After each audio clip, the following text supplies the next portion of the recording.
Well, folks, we come in here this afternoon earlier, and we built this blind, and we're just going on a hunch. Basically, we've got a mesquite flat, and Forrest says all the deer flood to the flats because of the rain. There's like new shoots of green coming up, kind of like a wheat field. And if you walk out in there, you can see it all. But in years past, we've rattled in a lot of bucks on that hill, up on that ridge. You know, it goes for 600, 700, 800 yards down through there. But when we're coming out at night, we're seeing bucks in the headlights in here. So we just built this blind, and we're hoping that a buck will come in here looking for does. Or, I brought the horns, may even rattle, I don't know. Kind of got a crosswind. I've never ever hunted here before, but I've seen a lot of deer coming in and out of here, so we're gonna give it a shot and see what happens. There's some does. Some does coming off the hill. A couple of them.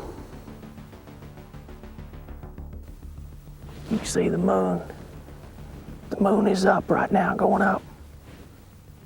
Anytime the moon's up way before dark, they're gonna move early in the evening. It's the best time. There's a buck pushing a doe right there. That's a good buck right there. Coming right at us. Coming right at us.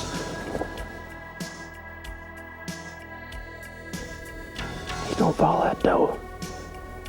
Wherever she goes in this flat, she's right up in here.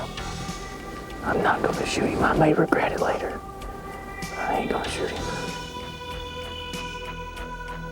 There we were, first evening on the flat, and wouldn't you know it, we're face to face with a really good 8-pointer. You know, I was gonna shoot, then I wasn't gonna shoot. Once I decided to pass this buck up, it was one decision I hoped I didn't live to regret. I may live to regret that. That's officially the best deer I've ever passed up in Texas. But I still got a whole day and a half left. Those on top of the hill coming to run it. Oh, yeah. Something pushing them. There he is. That's a buck. Oh, my word, that is a buck. Heaven's sakes. That's a good buck right there. That's a shooter. That is a shooter. You better shoot him or I'll shoot you. He's going to push him right down in the bottom. Here he comes. He likes that one, don't he? Big. That's a good buck right there now. For as long as I live, I will never forget Dick saying, "Mark, if you don't shoot this one, I'm gonna shoot you."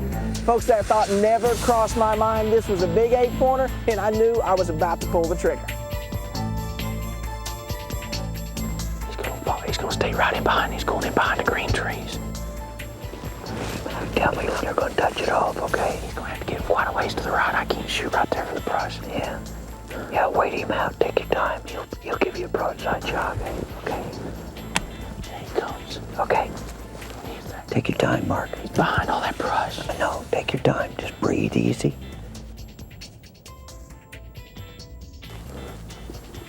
One more. Here it comes.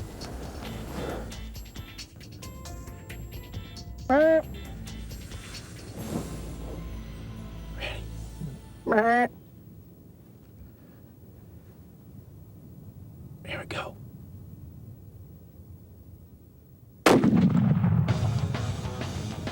Dropped him in his tracks. Get you some of that. Get you some of that. All right.